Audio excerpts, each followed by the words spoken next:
ஓம் குமரகுருதாச குருப்பியோ நமக.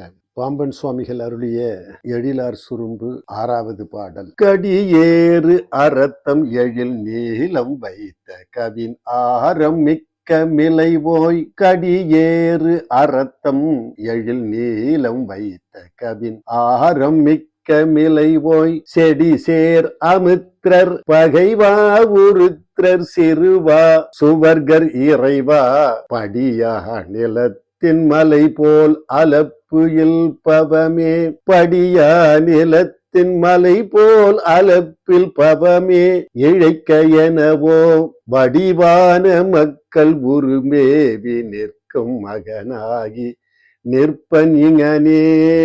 அதிக ஒளி வீசும் பவளமும் அழகு பொருந்திய நீளமும் வைத்த அழகிய மாலையை நிறைய சூடிக்கொள்பவனே. குற்றம் மிகுந்த அமித்திரர் எனப்படும் பகைவர்கட்கு பகைவனாக விளங்கக்கூடியவனே. உருத்திரன் எனப்படும் சிவபெருமானின் மகனே. சொர்க்கலோகத்தில் உள்ள தேவர்களுக்கு ராஜனே.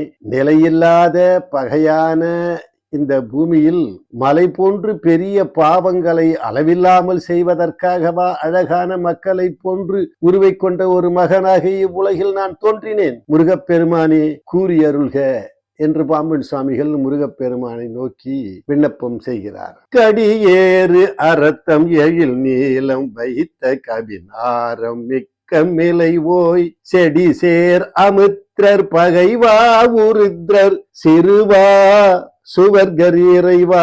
படியா நிலத்தின் மலை போல் அலப்பு இல்பவமே.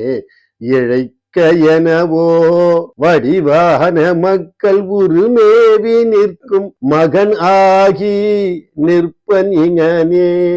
இந்த பாடலில் அமித்திரர் என்று சொன்னால் மித்திரர் என்று சொன்னால் நண்பர், அமித்திரர் என்று சொன்னால் பகைவர். எனவே நாம் முருகப்பெருமானை வணங்கி போற்றி பாவங்கள் செய்யாமல் புண்ணியங்களை செய்யக்கூடிய ஒரு பாக்கியத்தை பெறுவோமாக. நன்றி, வணக்கம், வாழ்க.